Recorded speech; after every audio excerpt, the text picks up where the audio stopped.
ओम शांति। आज है 26 अगस्त, शिव बाबा की साकार मुरली। आज मीठे बाबा कहते हैं, मीठे बच्चे, बड़ा बाबा तुम बड़े आदमियों को ज़्यादा मेहनत नहीं देते। सिर्फ 2 अक्षर याद करो, अल्फ और बे। प्रश्न, रूहानी बाप का मुख्य कर्तव्य कौन सा है जिसमें ही बाप को मज़ा आता है? उत्तर, रूहानी बाप का मुख्य कर्तव्य है पतितों को पावन बनाने का। बाप को पावन बनाने में ही बहुत मज़ा आता है। बाप आते ही हैं बच्चों की सद्गति करने, है ना, क्योंकि सतो प्रधान बनाने। क्योंकि अब घर जाना है। सिर्फ एक पाठ पक्का करो, हम देह नहीं आत्मा है। इस पाठ से बाप की याद रहेगी और पावन बनेंगे। ओम शांति। रूहानी बाप बैठ रूहानी बच्चों को समझाते हैं। बाप को भी मज़ा आता है तुम बच्चों को पवित्र बनाने में। इसीलिए कहते हैं, पतित पावन बाप को याद करो। सर्व का सद्गति दाता वह एक ही बाप है और कोई है नहीं। यह भी तुम अभी समझते हो कि अब घर जाना है ज़रूर। पुरुषार्थ ज़्यादा करने के लिए बाप कहते हैं, याद की यात्रा ज़रूरी है। याद से ही पावन बनेंगे। फिर है पढ़ाई। पहले बाबा कहते, पहले अल्फ बाप को याद करो। पीछे ये बादशाही जिसके लिए तुमको डायरेक्शन देते हैं। तुम जानते हो 84 जन्म कैसे लेते हैं। सतो प्रधान से तमो प्रधान बनते हैं। सीढ़ी नीचे उतरना होता है। अब फिर सतो प्रधान बनना है। सतयुग है पावन दुनिया, वहाँ एक भी पतित नहीं। सतयुग में ये बातें होती नहीं। मूल बात है पावन बनने की। अभी तो पवित्र बनो, तभी नई दुनिया में आएंगे और राज्य करने के लायक बनेंगे। सबको पावन बनना ही है।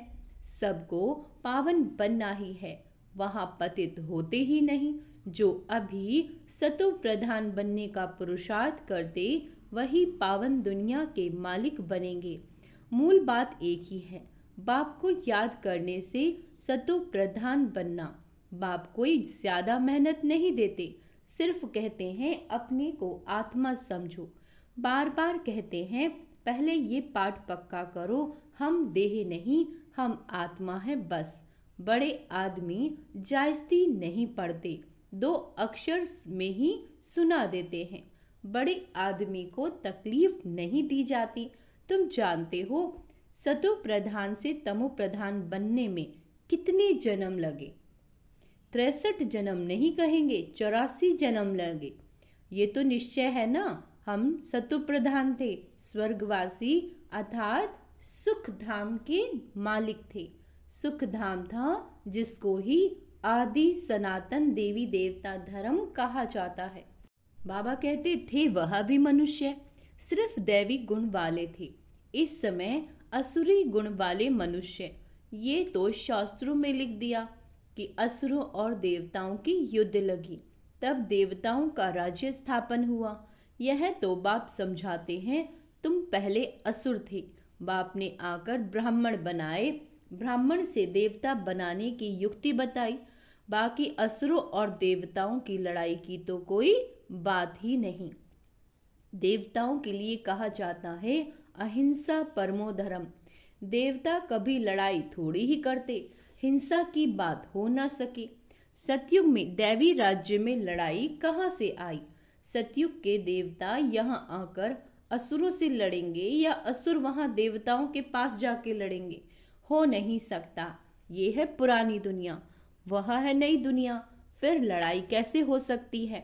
भक्ति मार्ग में मनुष्य जो सुनते हैं वो सत्य सत्य करते रहते हैं। कोई की बुद्धि नहीं चलती, बिल्कुल ही पत्थर बुद्धि है। कलयुग में पत्थर बुद्धि और सतयुग में पारस बुद्धि होती है। बाबा कहते, राज्य ही था पारसनाथ का, यहाँ तो राज्य है नहीं। द्वापर के राजाएं भी अपवित्र थे। रतन जड़ित ताज था, लाइट का नहीं, अर्थात पवित्रता नहीं थी। वहाँ सब पवित्र थे। इसका मतलब ये नहीं कि लाइट कोई ऐसे ऊपर खड़ी रहती है, नहीं। चित्र में पवित्रता की निशानी लाइट दिखाई, इस समय तुम भी पवित्र बनते हो। अच्छा, तुम्हारी लाइट कहाँ है? यह तुम जानते हो, बाप से योग रख पवित्र बनते हैं। वहां विकार का नाम नहीं, विकारी रावण राज्य ही खत्म हो जाता है।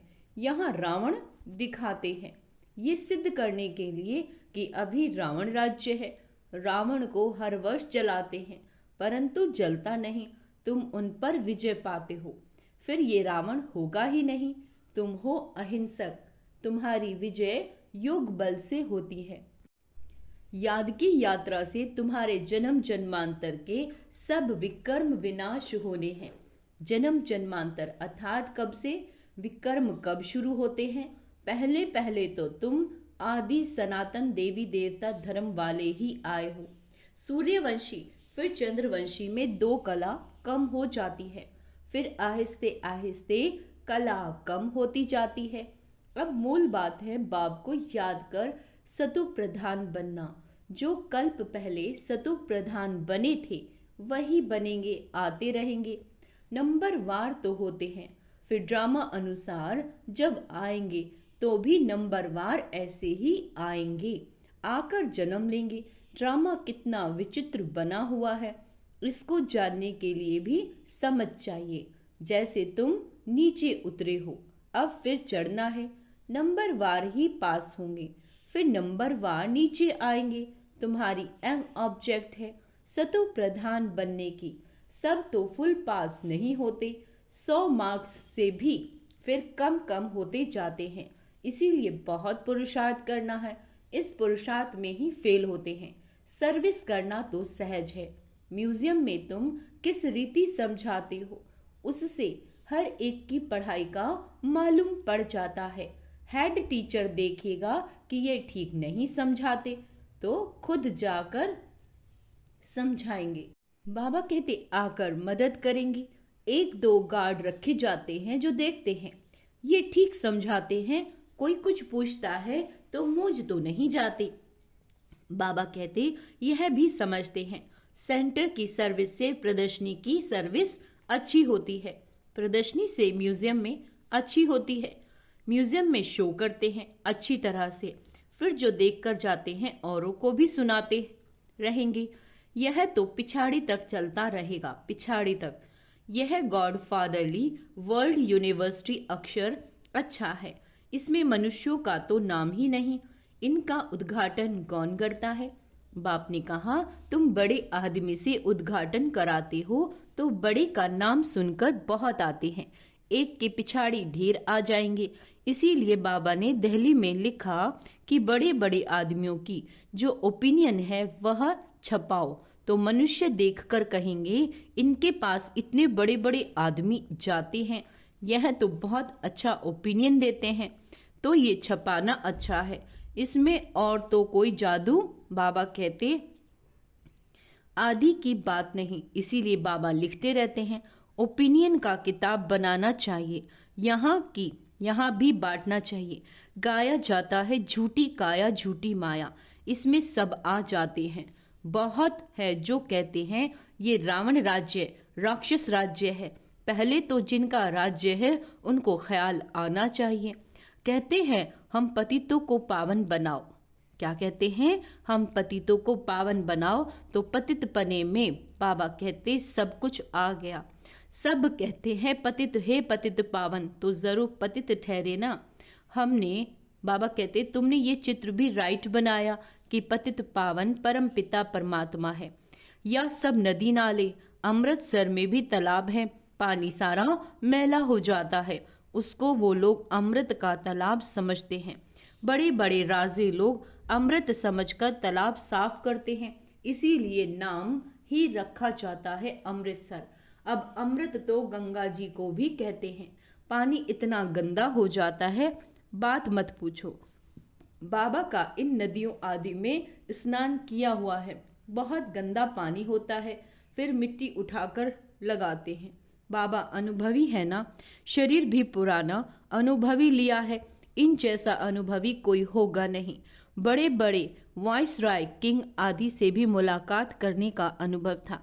ज्वार बाजरी भी बेचते थे। बस 4-6 आना कमाया तो खुश हो जाते थे बचपन में। अब तो देखो कहाँ चले गए। गावड़े का छोरा, फिर क्या बनते हैं। बाप भी कहते हैं मैं साधारण तन में आता हूँ। यह अपने जन्मों को नहीं जानते, कैसे 84 जन्म ले पिछाड़ी में छोरा बना। यह बाप बैठ समझाते हैं। चरित्र ना श्री कृष्ण के हैं न कंस के हैं। मटकी फोड़ना आदि ये सब तो श्री कृष्ण के चरित्र हो नहीं सकते। बाप देखो कितना सिंपल बताते हैं। मीठे बच्चों, उठते बैठते तुम सिर्फ मामी कम याद करो। मैं ऊंचे ते उच्च सभी आत्माओं का बाप हूँ। तुम जानते हो हम सब ब्रदर्स हैं। आप बाप हैं, हम सभी ब्रदर्स एक बाप को याद करते हैं।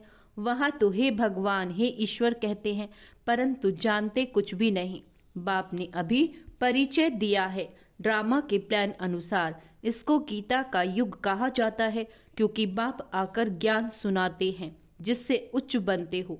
आत्मा भी शरीर धारण कर फिर उच्च करती है। बाप को तो बाबा कहते बाप को भी दिव्य अलौकिक कर्तव्य करना है तो शरीर का आधार लेते हैं। आधा कल्प मनुष्य दुखी होते हैं तो फिर बुलाते हैं। बाप कल्प में एक ही बार आते हैं। तुम हो बार बार पाठ बजाने, तुम तो बार बार पाठ बजाते हो। आदि सनातन देवी देवता धर्म वह फाउंडेशन है नहीं। उन्हों के बाकी सिर्फ चित्र रह गए हैं। तो बाप भी कहते हैं तुमको ये लक्ष्मी नारायण बनना है। एम ऑब्जेक्ट तो सामने खड़ा है। ये है आदि सनातन देवी देवता धर्म। बाकी हिंदू धर्म तो कोई धर्म है नहीं। हिंदू तो हिंदुस्तान का नाम है। जैसे सन्यासी ब्रह्म अर्थात रहने का स्थान को भगवान कह देते हैं, वैसे यह फिर रहने के स्थान को अपना धर्म कह देते हैं। आदि सनातन कोई हिंदू धर्म थोड़े ही था। हिंदू तो देवताओं के आगे जाकर उनको नमन करते हैं, महिमा गाते हैं। जो देवता थे वही हिंदू बन गए। धर्म भ्रष्ट कर्म भ्रष्ट हो गए और सभी धर्म कायम है। यह देवता धर्म ही प्राय लोप है। आप ही पूज्य थे, फिर पुजारी बन देवताओं की पूजा करते हैं। कितना समझाना पड़ता है। श्री कृष्ण के लिए भी कितना समझाते हैं। वह स्वर्ग का पहला प्रिंस है तो 84 जन्म भी उनसे ही शुरू होंगे। बाप कहते हैं बहुत जन्मों के अंत के भी अंत में मैं प्रवेश करता हूँ तो उसका जरूर हिसाब तो बताएंगे ना। यह लक्ष्मी नारायण ही नंबर 1 में आए थे तो जो पहले हैं वही फिर लास्ट में जाएंगे। सिर्फ एक श्री कृष्ण तो नहीं था ना, और भी तो विष्णु वंशावली थे। इन बातों को तुम अच्छी रीति जानते हो, यह फिर भूल नहीं जाना। अभी म्यूजियम तो खुलते रहते हैं, बहुत खुल जाएंगे, बहुत लोग आएंगे। जैसे मंदिर में जाकर माथा टेकते हैं, तुम्हारे पास भी देखते हैं लक्ष्मी नारायण के चित्र हैं तो भक्त लोग उनके आगे पैसे रखते हैं। क्या करते हैं? उनके आगे पैसे रखते हैं। तुम कहते हो यह तो समझने की बात है, पैसे रखने की बात नहीं। अभी तुम शिव के मंदिर में जाओ तो पैसे रखेंगे क्या? तुम जाएंगे समझाने की एम ऑब से, क्योंकि तुम इन सब की बायोग्राफी को जानते हो। बाबा कहते मंदिर तो बहुत है, मुख्य है शिव का मंदिर, वह औरों की मूर्तियां क्यों रखते हैं? सबके आगे पैसे रखते जाएंगे तो आमदनी होगी, तो वह शिव का मंदिर कहेंगे, वह शिव परिवार का मंदिर कहेंगे। शिव बाबा ने ये परिवार स्थापन किया। सच्चा सच्चा परिवार तो तुम ब्राह्मणों का है। शिव बाबा का परिवार तो सालिग्राम है, फिर हम भाई बहन का परिवार बन जाते हैं। पहले भाई भाई थे, फिर बाप आते हैं तो भाई बहन बनते हैं। फिर तुम सतयुग में आते हो तो वहाँ परिवार और बड़ा होता है, वहाँ भी शादी होती है तो परिवार और वृद्धि को पाता है। घर अर्थात शांति धाम में रहते हैं तो हम भाई हैं, एक बाप है। फिर यहाँ प्रजापिता ब्रह्मा की संतान भाई बहन, और कोई नाता नहीं है। फिर रावण राज्य में बहुत वृद्धि होती जाती है। बाप सब रात समझाते रहते हैं, फिर भी कहते हैं मीठे मीठे बच्चों, बाप को याद करो तो जन्म जन्मांतर के पापों का बोझ उतर जाएगा। पढ़ाई से पाप नहीं कटेंगे, बाप की याद मुख्य है। अच्छा, तो बाबा ने क्या कहा है? याद से पाप कटेंगे। मीठे मीठे सिक्के लदे बच्चों प्रति माता पिता बाप दादा का याद प्यार और गुड मॉर्निंग। रूहानी बाप की रूहानी बच्चों को नमस्ते। हम रूहानी बच्चों की रूहानी बाप दादा को याद प्यार गुड मॉर्निंग। नमस्ते मीठे बाबा, शुक्रिया बाबा, शुक्रिया। बाबा कहते हैं, धारणा के लिए मुख्य सार, फुल मार्क्स से पास होने के लिए अपनी बुद्धि को सतो प्रधान पारस बनाना है। मोटी बुद्धि से महीन बुद्धि बन ड्रामा के मोटी बुद्धि से महीन बुद्धि बन ड्रामा के विचित्र राज को समझना है। अंडरलाइन करेंगे, ड्रामा के विचित्र राज को समझना है। अभी बाप समान दिव्य और अलौकिक कर्म करने हैं। डबल अहिंसक बन योग बल से अपने विकर्म विनाश करने हैं। वरदान है कर्म और योग के बैलेंस द्वारा ब्लेसिंग का अनुभव करने वाले कर्म योगी भव। कर्म योगी का मतलब क्या है? कर्म योगी अर्थात हर कर्म योग युक्त हो, है ना। कर्म योगी आत्मा सदा ही कर्म और योग का साथ अर्थात बैलेंस रखने वाली होगी। कर्म और योग का बैलेंस होने से हर कर्म में बाप द्वारा ब्लेसिंग मिलती ही है, लेकिन जिसके भी संबंध संपर्क में आते हैं उनसे भी दुआएं मिलती हैं। कोई अच्छा काम करता है तो दिल से उसके लिए दुआएं निकलती हैं कि बहुत अच्छा मानना ही दुआएं है। स्लोगन, सेकंड में संकल्पों को स्टॉप करने का